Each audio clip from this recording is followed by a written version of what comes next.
welcome to Talkin Business.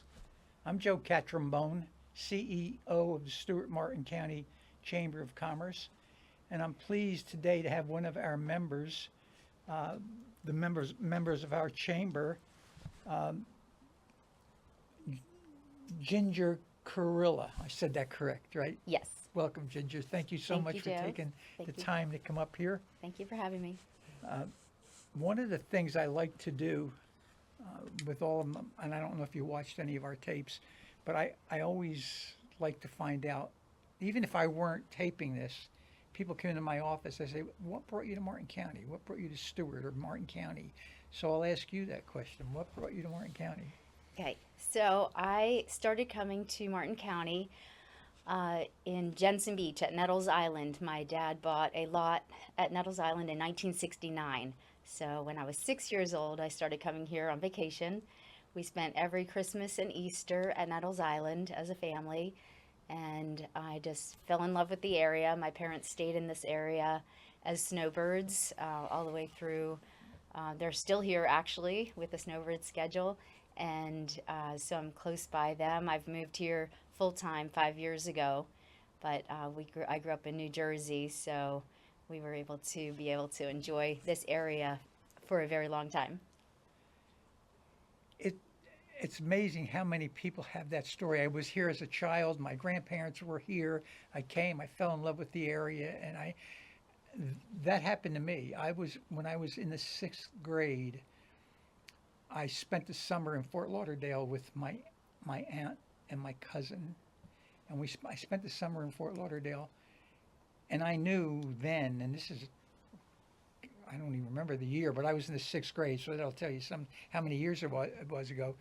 But I knew I was going to live in Florida.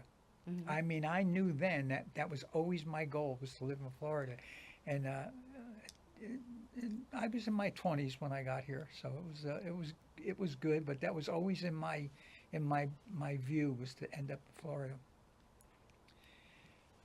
I noticed your obviously I read your bio and you're from the Jersey Shore. Yes. I'm from Jersey, Okay. not the nice part of Jersey where you were. I was from Hudson County, Okay. so I was 9 miles from New York City Hmm. and 15E on the Turnpike. If you know the exits, that's where I lived. So you grew up on the Jersey Shore. Yes, I did. Right near the Red Bank, Asbury Park area on the shore. Okay, so you went to the boardwalk in Asbury Park. Yes, Yes, grew up going to the boardwalk at Asbury Park. yeah. We used to Yes. go to Asbury, which was closer, but we preferred Seaside, which was Mm-hmm. further down. Yeah, there's But Asbury Seaside, was Point really, Pleasant. and, Yeah. and actually we used to have a field trip.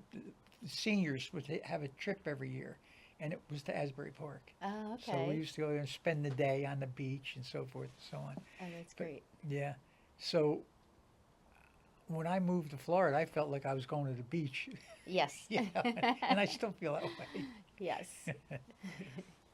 So um, I wrote down a couple of um, things that caught my attention. Tell me about Technigal. Technigal Yes, Okay. Technical Technology Training and training, Setup. yes.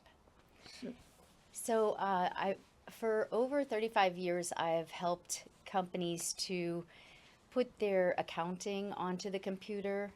When it first came out with desktops, um, and I was able to help small businesses start to put their accounting on the computers back in the late 90s or mid 90s.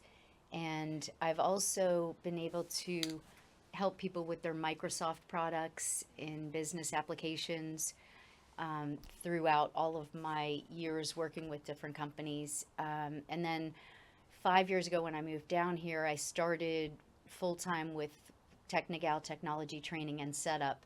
And I provide my clients with not only the computer setup and training, but also smartphones and tablets and a lot of different technologies such as smart TVs and the Amazon Echoes and all of the different things that involve setup and help with getting using the products.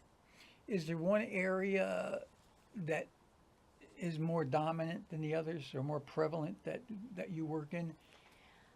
I would say I'm doing a lot of support with smartphones and making sure they're set up properly.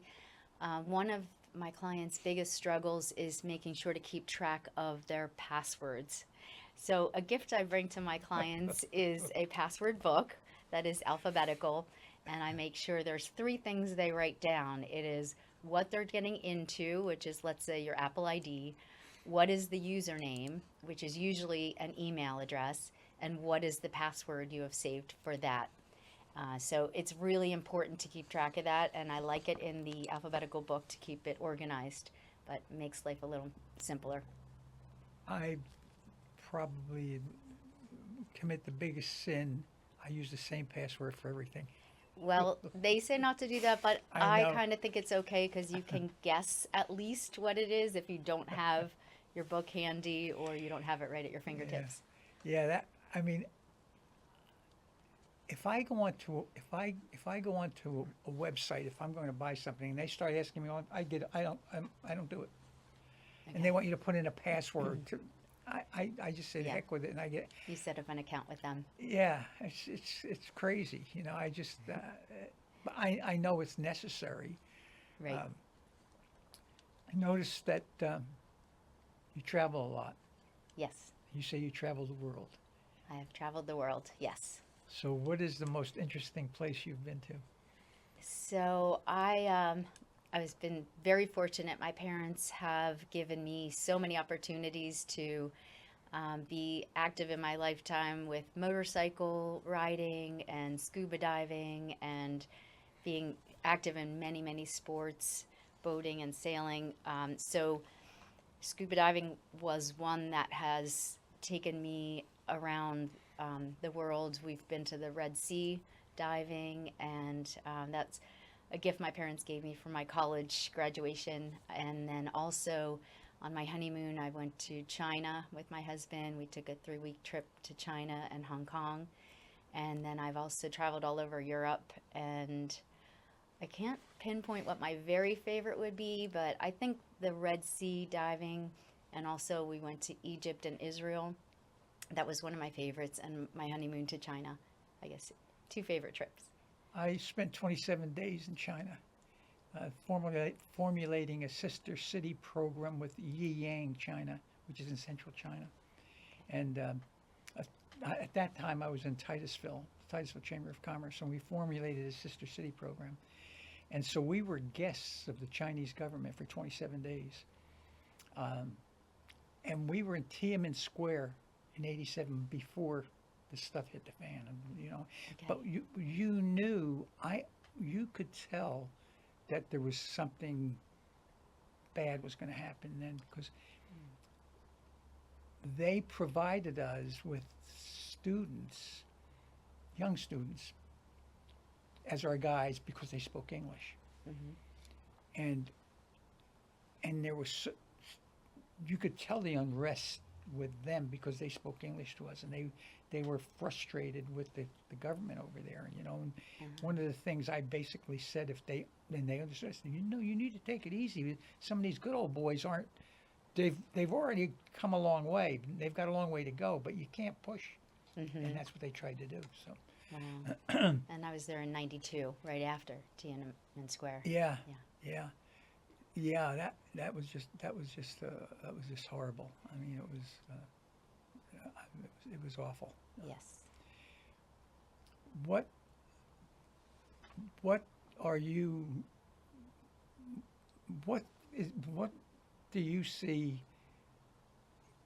in Martin County that could help your business? Is there anything that could be done, or something lacking somewhere that you think would help your customer base or your client base?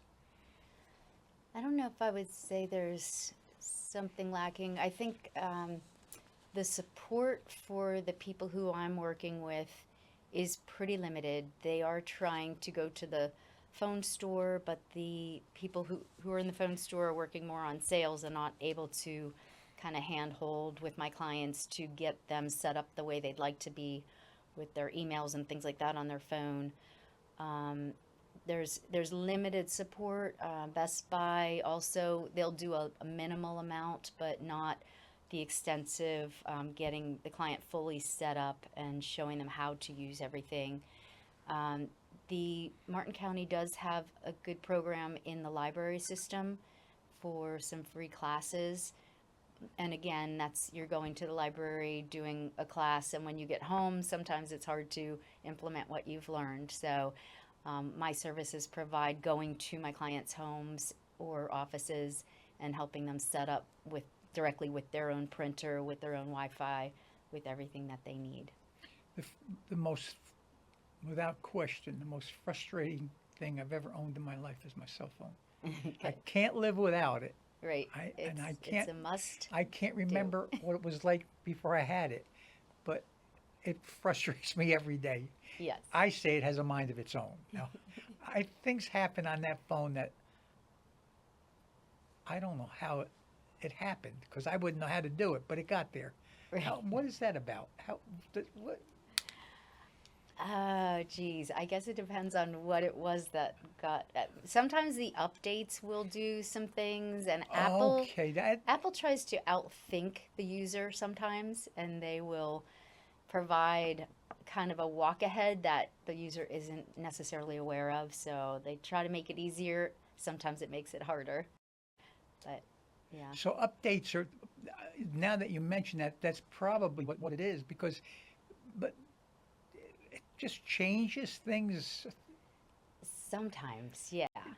Like I said, it depends. Now, on what it sometimes is. I'll see there's an update available, and it'll say install now or something like that, Right. or Or close. tonight. Yes. Yeah.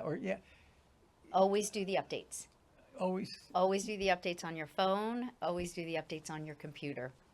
Those are very, very important. People hesitate because it changes things, but you have to go with the change. It's evolving, always evolving. It is so. It is truly frustrating. I, I'll I'll lose things, and I'm not very technically adept.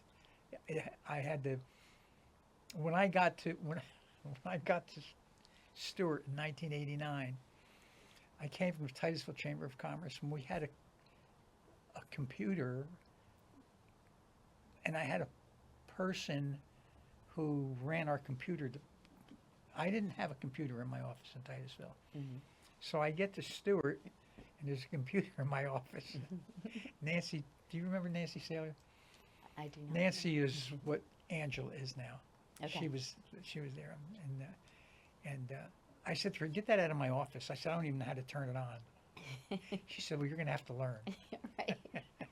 And she was so right. Now I don't know what I would do without it. Right. No, but it was daunting to me. That, like I said, I didn't even know how to turn it on. And then, thank God, I had, Nancy and some of the other staff. I feel now when I think about it, they were in my office every 15 minutes, helping me figure something out. And I still don't have. I'm still probably don't know 25% of what should be known on it. But again, I know I can't live without it. And the same thing with the phone. I can't live without it, but it is so frustrating. Yeah, and it is hard to know it all. Like, there's no way. Well, it does so many things. There's so many things you can do on it, and it's just, I don't want to get, I keep saying, but I don't want to learn anything new. Well, you have to learn something new. So, Right. so Yep, learn something new every day. we're winding down. Is there anything that we missed that you'd like to talk about, or that you'd like your viewers to know about?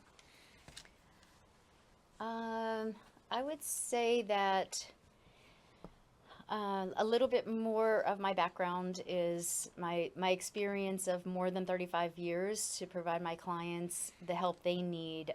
My background has allowed me to provide them with the knowledge and setup, because I've got a computer science degree. I also have an economics degree and accounting. Wow. So those are the three things that have really given me a great background from the time that, as I said, I've been in college all the way through now, working with different businesses, working with different setups, whether it was accounting or CRM or other systems within companies, manufacturing, inventory control, payroll, everything involved with accounting, but also as I said, the Microsoft Office products, Google products,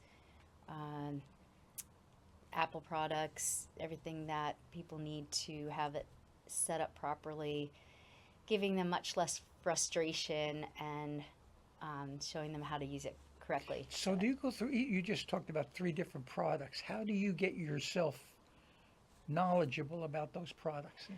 By working with them pretty much Do they just about offer every day. training? Those, Yes, they do. You can become certified in Microsoft products. I don't have official certification, but I've evolved with the software as it has grown from way back in the early 90s, and I've grown with the software as it has evolved. So I've learned it all the way through and worked with it on a regular basis. A lot of the Wow. platforms. Yes. well, thank you so much. I Okay. appreciate it. Thank you. I Okay. appreciate you. Thank you. you. We'll be right back.